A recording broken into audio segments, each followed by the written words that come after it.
Hello guys, welcome to today's video. तो guys आज की वीडियो में हम लोग देखेंगे रैग। रैग क्या होता है?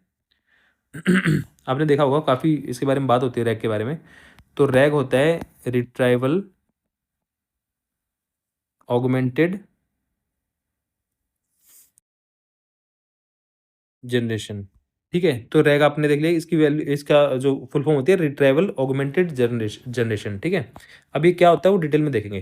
देखो, आजकल एलएलएम का तो आई थिंक सबको आइडिया होगा। एलएलएम जो है, अभी ज़्यादा इसको डिटेल में नहीं करेंगे, सिंपल रखेंगे इसको। जो एलएलएम है, एलएलएम के पास बेसिकली एलएलएम के पास सारी नॉलेज होती है। एलएलएम को क्या कर रखा है, बहुत सारा डेटा हमने दे रखा है। लार्ज, इसका फुल फॉर्म होती है लार्ज लैंग्वेज मॉडल। ठीक है, तो मतलब लार्ज डेटा सेट है, जो लार्ज डेटा सेट है उसके ऊपर इसको ट्रेन कर रखा है। ठीक है, जैसे चैट जीपीटी है, जेमिनी है, ये सब ये एलएलएम का एग्जांपल है। तो लार्ज डेटा सेट पे कर रखा होता है, जो भी पब्लिक डेटा सेट हो, पब्लिकली अवेलेबल डेटा है पूरा, उस पर इनको ट्रेन कर रखा होता है सारा। तो वो डेटा इनके पास होता है। मान लो हमने इससे एक क्वेश्चन पूछा, एक हमने क्वेश्चन पूछा, who is PM of India, मान लो। ठीक है, तो इसने आंसर किया नरेंद्र मोदी, आंसर कर दिया Narendra Modi is PM of India. ठीक है, वो इसलिए कर दिया क्योंकि इसको जो ट्रेनिंग मिली है, जैसे ओपन एआई ने इसको, मतलब चैट जीपीटी की बात करते हैं, कोई भी हो सकता है, सब में सेम रूल होता है। चैट जीपीटी की बात करो तो चैट जीपीटी को ओपन एआई ने बहुत सारे डेटा सेट पे ट्रेन किया है। उसके अंदर ये वाली इन्फॉर्मेशन भी डाल रखी है कि भाई इंडिया का प्राइम मिनिस्टर ही है। ठीक है, सिमिलरली उन्होंने पब्लिकली जितनी भी पॉसिबल हो सकती थी सारी उन्होंने इन्फॉर्मेशन डाल दी है। उसके अंदर बुक्स डाल दी हैं, उसके अंदर सारी प्रोग्रामिंग लैंग्वेज, सारी सब कुछ डाल दिया उन्होंने, जितना भी उनको मिलता गया, और भी डालते भी जा रहे हैं उसको। तो मतलब उसको एक लार्ज लैंग्वेज मॉडल इसलिए बोलते हैं कि वो बहुत बड़े लार्ज डेटा सेट पे उसको ट्रेन किया जाता है।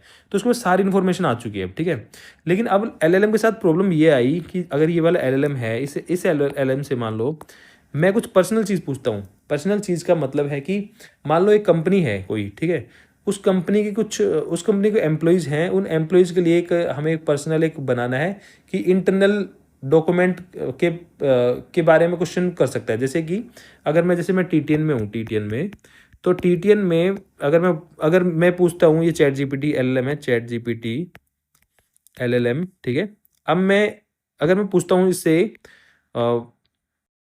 What is leave policy of TTN, अगर मान लो मैंने पूछा इसे। ठीक है, अब चैट जीपीटी को इस पे ट्रेनिंग नहीं मिली है, क्योंकि जो टीटीएन का जो डेटा है वो पर्सनल डेटा है, वो पब्लिक डेटा नहीं है। तो वो ओपन एआई के पास वो डेटा था नहीं, तो ये मेरे को रिटर्न करेगा sorry I don't have this data, I don't have this data. ठीक है, ओके। अब बात आती है कि ये डेटा इसके पास नहीं है। ठीक है, अब कहानी है कि अब मेरे को चाहिए कि मैं कोई एक ऐसा चैटबॉट बनाना चाह रहा हूँ, जिस चैटबॉट से मैं, एक चैटबॉट है मेरे पास। ठीक है, ये है, मान लो इसका नाम है टीटीएन चैटबॉट। ठीक है, इस चैटबॉट से मैं कुछ भी इस टीटीएन चैटबॉट के पास कंपनी की सारी पॉलिसी होनी चाहिए। मतलब उसके पास मान लो सैलरी पॉलिसी भी है, सैलरी इन्फॉर्मेशन भी है, कंपनी में सैलरी पॉलिसी क्या क्या क्या होंगी। ठीक है, अप्रेजल पॉलिसी है उसके पास लीव पॉलिसी भी है कंपनी की। ठीक है, उसके पास इंटरनेट सिक्योरिटी की पॉलिसी भी है कि सिक्योरिटी में क्या क्या गाइडलाइंस होनी चाहिए। ठीक है, और इसके पास ट्रैवलिंग के टाइम पे क्या इसकी पॉलिसी है वो भी है इसकी। ठीक है, फिर इसके पास रिम्बर्समेंट पॉलिसी भी है इसके पास। ठीक है, फिर इसके पास और भी मान लो और भी कितनी भी तरह की पॉलिसी हो सकती है। तो हमें चाहिए कि एक ऐसा हम सिस्टम बनाएं, मतलब ये मैं एक एग्जांपल दे रहा हूँ, इसको आप किसी भी यूज केस में डाल सकते हो, जिसमें कि इंटरनल डेटा सोर्स पे आपको सर्च करना है बेसिकली। ठीक है, अभी इंटरनल डेटा सोर्स है ये सारी इन्फॉर्मेशन, ये चैट जीपीटी के पास है, किसी भी एलएलएम के पास नहीं होगी, क्योंकि ये टीटीएन का इंटरनल डेटा है। ठीक है, तो ये अवेलेबल नहीं है उसके पास। ठीक है, ओके। तो अब अभी इसको हम कैसे अवेलेबल करवा सकते हैं इसके पास, एलएलएम के पास? क्योंकि ये तो क्या है, ये तो इसको हमने प्री ट्रेन कर रखा है। जो हमारे एलएलएम है वो प्री ट्रेंड है वो प्री ट्रेंड मॉडल होता है ना ये, इनको टाइम टू टाइम ट्रेन भी किया जाता है रेगुलर डेटा पे। इनकी जो ये एक मॉडल होता है, इनकी एक कट ऑफ डेट भी होती है। जैसे जो भी एलएलएम है, मान लो एलएलएम, उसकी एक नॉलेज कट ऑफ डेट होती है। मान लो उसकी नॉलेज कट ऑफ डेट भी है उसकी। मान लो इनको हर वीक इनको ट्रेन किया जाता है, मान लो। तो मान लो कल कोई इवेंट हुआ है, तो उसकी भी नॉलेज इनको नहीं होगी। और हमारा कुछ यूज केस ऐसा है कि हमें इमीडिएट अपडेट करना है कुछ, जिससे कोई नेक्स्ट डे यूज कर सके। अब इन पे रिलाई तो नहीं कर सकते, क्योंकि ये सारा कंट्रोल तो पूरा ट्रेनिंग का ओपन एआई के हाथ में है, सब कुछ है ना। तो अब इसमें सिचुएशन आती है कि इनको हम कैसे ट्रेंड करेंगे। पहली बात तो कैसे हम इनको एलएलएम से अपने आंसर लेके आएंगे, ये मेनली क्वेश्चन आता है, ठीक है। तो अब इसके केस में हम क्या कर सकते हैं, हमारे पास एक पहला ऑप्शन आता है, हम जो एलएलएम होगा, जो एलएलएम है हमारा, मान लो एलएलएम को हम क्या करेंगे, फाइन ट्यून कर देंगे। फाइन ट्यून मतलब उस एलएलएम का एक हमने इंस्टेंस लिया और उस इंस्टेंस को हमने अपने डेटा पे फाइन ट्यून कर दिया, ठीक है। अब ये जो हमारा टीटीएन की पॉलिसी डॉक्यूमेंट था, टीटीएन पॉलिसी डॉक्यूमेंट था ये वाला, इसको हमने फाइन ट्यून कर दिया। ये हमने इसको एलएलएम को दिया और फाइन ट्यून कर दिया हमने एलएलएम को, मान लो। और अब क्या हुआ, एलएलएम के पास अब ये भी नॉलेज आ गई। अब एलएलएम के पास क्या है, एलएलएम के पास तो सारी नॉलेज तो है ही, और छोटी सी टीटीएन की नॉलेज भी आ गई इसके पास, आ गई। लेकिन इसमें प्रॉब्लम ये हुई, अभी नॉलेज आ गई, अब तुम इससे पूछोगे कि भाई टीटीएन की लीव पॉलिसी बता दो, टीटीएन लीव पॉलिसी बताओ, तो ये तुम्हें लीव पॉलिसी दे देगा निकाल के, लीव पॉलिसी दे दी इसने निकाल के। तो यहाँ प्रॉब्लम तो सॉल्व होगी, लेकिन अभी सॉल्व नहीं हुई है। प्रॉब्लम ये हुई है प्रॉब्लम कि जो एक तो जो एलएलएम है उसको ना ट्रेन करना और फाइन ट्यून करना, मतलब वो कॉस्टली होता है बहुत ज़्यादा, वो कॉस्टली अफेयर होता है। कॉस्टली क्यों होता है, क्योंकि जो एलएलएम होता है उसके जो पैरामीटर्स होते हैं वो बहुत ज़्यादा होते हैं, नंबर में बहुत ज़्यादा होते हैं। हालांकि जो न्यू टेक्निक है, जो भी लोरा क्यू लोरा जो टेक्निक है, उनके थ्रू हम पूरे पैरामीटर को अपडेट नहीं करते हैं, हम कुछ पैरामीटर को अपडेट करते हैं, लेकिन तब भी वो बहुत ज़्यादा कॉस्टली होता है उसका फाइन ट्यून करना, ठीक है। कॉस्टली इसलिए होता है कि आपको काफ़ी नंबर ऑफ पैरामीटर्स को अपडेट करना पड़ता है, पहली बात तो। और सेकंड चीज़, आप सोच के देखो, मान लो आपने ट्रेनिंग कर दिया, आपने कॉस्ट भी बियर कर लिया, मान लो, ठीक है, आपने ट्रेन कर दिया, आपको एलएलएम जो है उसके पास ये नॉलेज भी आ गई। पहली बात तो आपको कॉस्ट लगा उसको ट्रेन करने में, और टाइम लगा उसको करने में, रिसोर्सेज खर्च हुए आपके, ठीक है। तो आपने उसको ट्रेन करके नॉलेज दे दी, टीटीएन की छोटी सी नॉलेज, ठीक है, दे दी आपने। लेकिन अब दिक्कत ये हुई कि मान लो कल एक छोटा सा चेंज हो गया, अब एचआर ने एक और पॉलिसी, एक लाइन और ऐड कर दी इसमें डॉक्यूमेंट में, कि भी जो नोटिस पीरियड होगा ना, नोटिस पीरियड सर्व कर रहा होगा, नोटिस पीरियड सर्व जो करेगा, उसको उसको लीव अलाउड नहीं होगी, लीव लेना, लीव नॉट अलाउड। एक छोटी सी लाइन ऐड कर दी बस, लीव नॉट अलाउड, जो नोटिस पीरियड सर्च कर रहा होगा, बस एक लाइन कर दी अपडेट। अब ये एक लाइन की इन्फॉर्मेशन हम कैसे पहुंचाएंगे इस तक, मतलब कैसे पहुंचाएंगे जो हमारा एलएलएम है। अब क्या करेंगे, फिर से जो एक नया डॉक्यूमेंट, अपडेटेड डॉक्यूमेंट है, फिर से आपको फिर से ट्रेनिंग करनी पड़ेगी इसके ऊपर, फिर से वही कॉस्ट बियर करनी पड़ेगी कंपनी को, फिर से वही टाइम कंज्यूम होगा सारे पैरामीटर्स अपडेट करने में, और फिर से सब वही रिसोर्सेज खर्च होंगे, क्लाउड के रिसोर्सेज होंगे सारे, सब कुछ, ठीक है। तो आपको समझ में आई प्रॉब्लम क्या है, कि एक तो पहली बात तो ये ऑलरेडी कॉस्टली होता है इसको ट्रेन करना, और टाइम कंज्यूमिंग होता है, प्लस में इसको हम अगर छोटा से भी कुछ अपडेट कर सकते हैं तो फ्रीक्वेंटली अपडेट नहीं कर सकते इसको कुछ भी करके, ठीक है। तो ये प्रॉब्लम आई थी इसके टाइम पे, फाइन ट्यूनिंग करके, मतलब हम डेटा को एलएलएम को न्यू नॉलेज सोर्स दे सकते हैं, लेकिन फाइन ट्यूनिंग में ये दिक्कत आई थी जो मैंने बताया आपको। एक तो कॉस्टली होता है, और एक फ्रीक्वेंटली इसको नहीं किया जा सकता जल्दी जल्दी, ठीक है। तो इसके सोल्यूशन के तौर पर आया रैग। अब रैग में हम कैसे सोल्व करेंगे मैं आपको बताता हूँ। मान लो ये हमारा है एलएलएम है, ठीक है, ओके। अब जो सबसे पहले हम क्या करेंगे, जो पहला स्टेप होता है डॉक्यूमेंट अपलोड। मतलब जो हमारा टीटीएन का डॉक्यूमेंट था वो हमने अपलोड कर दिया, टीटीएन डॉक्यूमेंट हमने अपलोड कर दिया। अपलोड किया हमने एक छोटा सा एप्लीकेशन बनाई, हमने अपलोड करके उसको हमने डेटाबेस में, हाँ पहले अपलोड वाला करेंगे, अपलोड करने के बाद सेकंड स्टेप क्या होगा, अपलोड करके वो हमारे सर्वर के पास आ गया, एप्लीकेशन के अंदर आ गया वो डॉक्यूमेंट, ठीक है। अब उसको हम क्या करेंगे, उसको हम करेंगे, उसको वेक्टर एम्बेडिंग्स में कन्वर्ट करेंगे, एम्बेडिंग्स। अब वेक्टर एम्बेडिंग्स क्या होती है, देखो वेक्टर एम्बेडिंग्स क्या होती है, कोई भी जो टेक्स्ट है ना, कोई भी टेक्स्ट है, उस जैसे अगर हम बात करें इसकी एलएलएम की, तो इसमें जो भी डेटा होता है वो सब वेक्टर की फॉर्म में होता है। तो हर एक जो, अगर कोई मान लो हेलो लिखा हुआ है, हेलो, या फिर कोई मान लो लिखा हुआ है कोई बॉय लिखा हुआ है, बॉय, तो इसकी एक एम्बेडिंग होगी। इसकी एम्बेडिंग मतलब एम्बेडिंग क्या होती है, इसमें 1 0 1 इस तरह करके ना कुछ कुछ एम्बेडिंग्स होती है। नहीं सॉरी, ये होगी 0.25, 0.41, 0.99 इस तरह करके, या फिर इस तरह करके ना कुछ एक जो एम्बेडिंग मॉडल्स होते हैं ना, इसमें क्या होता है, एम्बेडिंग्स मॉडल होता है। एम्बेडिंग्स मॉडल्स को हम डॉक्यूमेंट देते हैं, टेक्स्ट कुछ भी देंगे तो वो एम्बेडिंग्स में कन्वर्ट कर देगा। तो यहाँ पे हमारा एम्बेडिंग मॉडल आ जाता है, एम्बेडिंग मॉडल। तो ये एम्बेडिंग मॉडल भी सारी कंपनी प्रोवाइड करती हैं बहुत सारे, तो जैसे ओपन एआई भी प्रोवाइड करता है एम्बेडिंग मॉडल। तो ये जो डेटा था, ये वाला जो डेटा था, ये with the help of embedding model, हम ये डेटा सबसे पहले हमारे एप्लीकेशन में गया और हम ये डेटा देंगे एम्बेडिंग मॉडल को। तो सबसे पहले हमारा जो डेटा था, डेटा हम टेक्स्ट डेटा जो हमारा था, टेक्स्ट जो भी डेटा था वो हमने दिया एम्बेडिंग मॉडल को, एम्बेडिंग मॉडल को दिया हमने, ठीक है।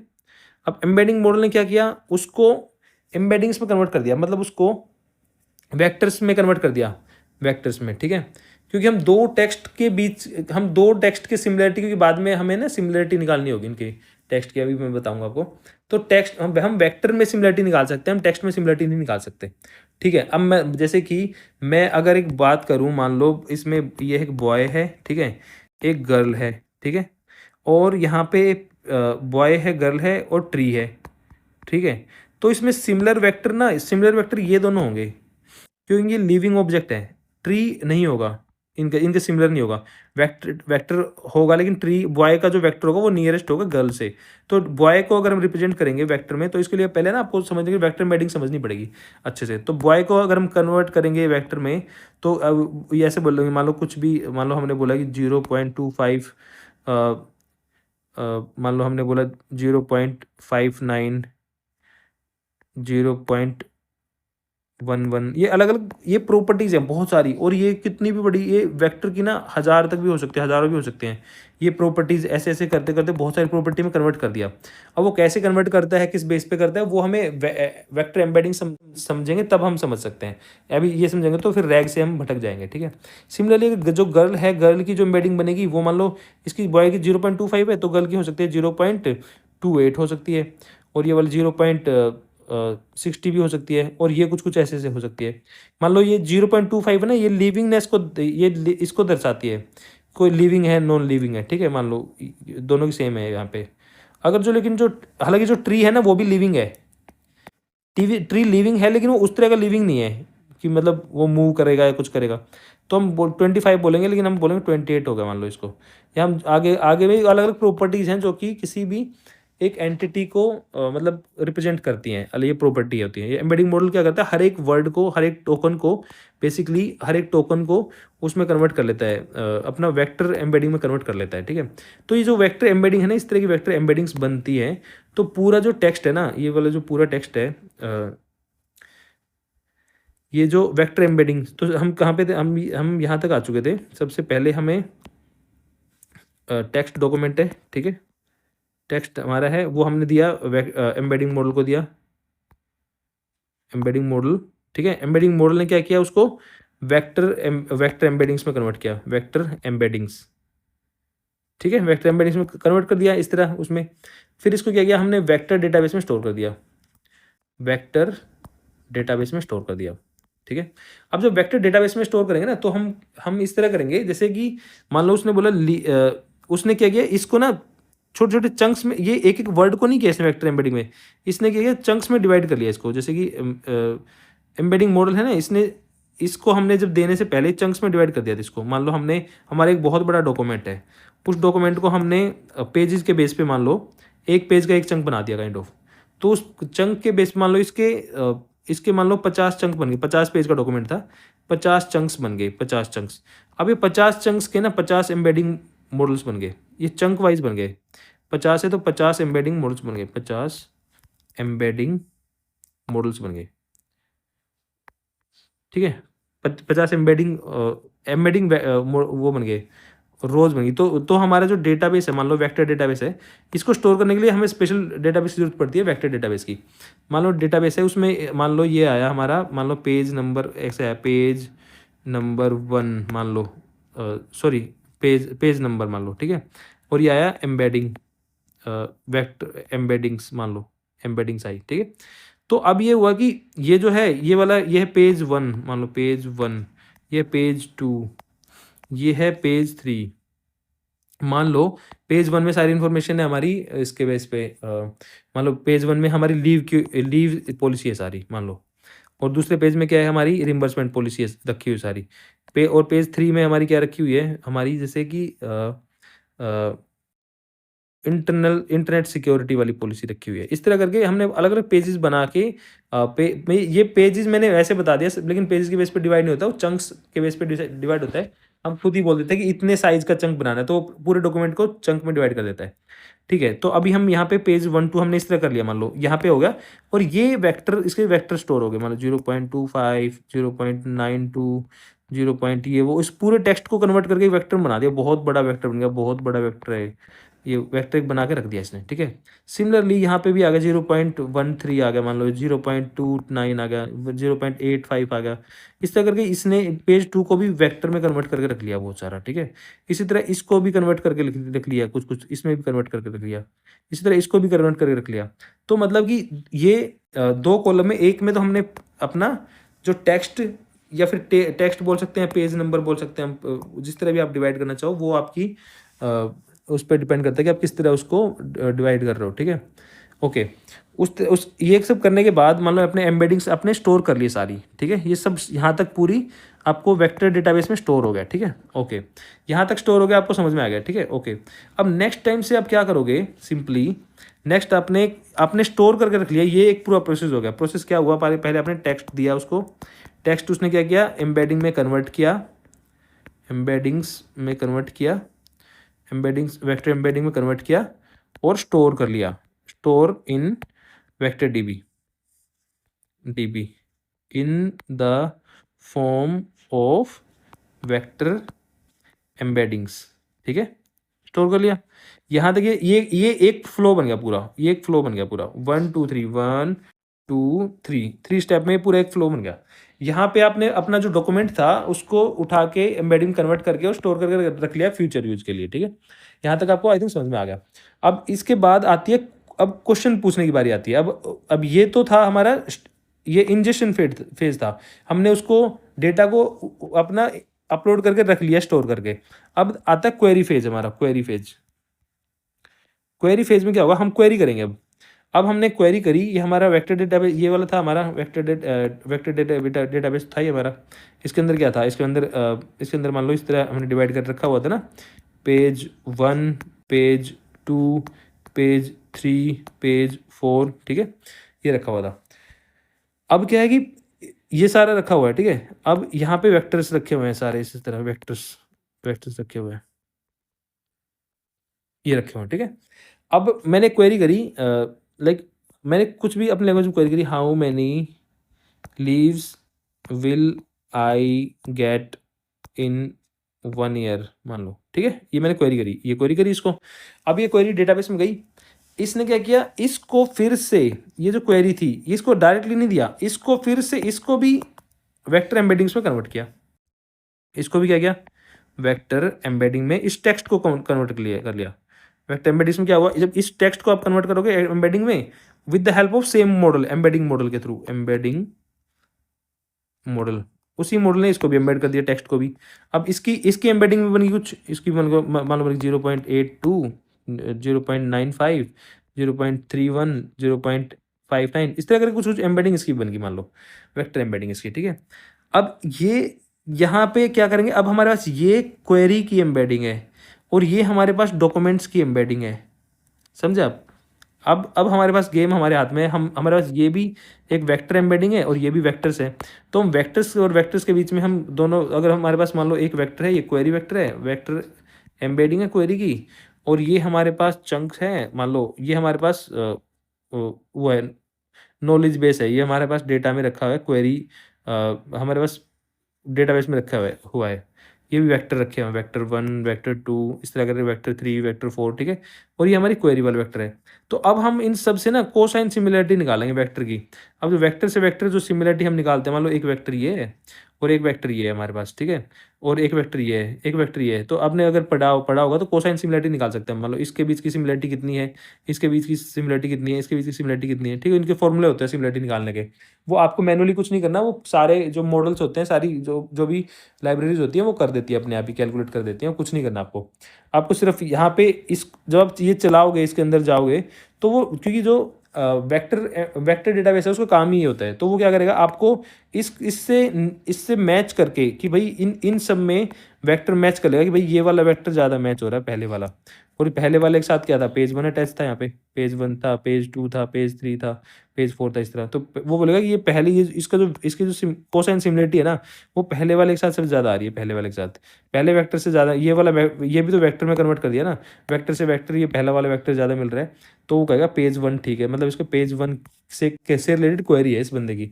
तो पेज 1 को उठा के क्या करेगा, पेज 1 को उसने उठाया, पेज 1 को उठा के इसने, पेज 1 था हमारे पास, अब पेज 1 हुआ, पेज 1 है हमारा नॉलेज सोर्स, नॉलेज सोर्स, ये लोकल नॉलेज सोर्स है ना पेज सोर्स, तो ये वाला पेज 1, ठीक है? पेज 1 हमारा हुआ, प्लस में क्वेरी, जो टेक्स्ट क्वेरी, अब वो टेक्स्ट की क्वेरी भी है लेगा।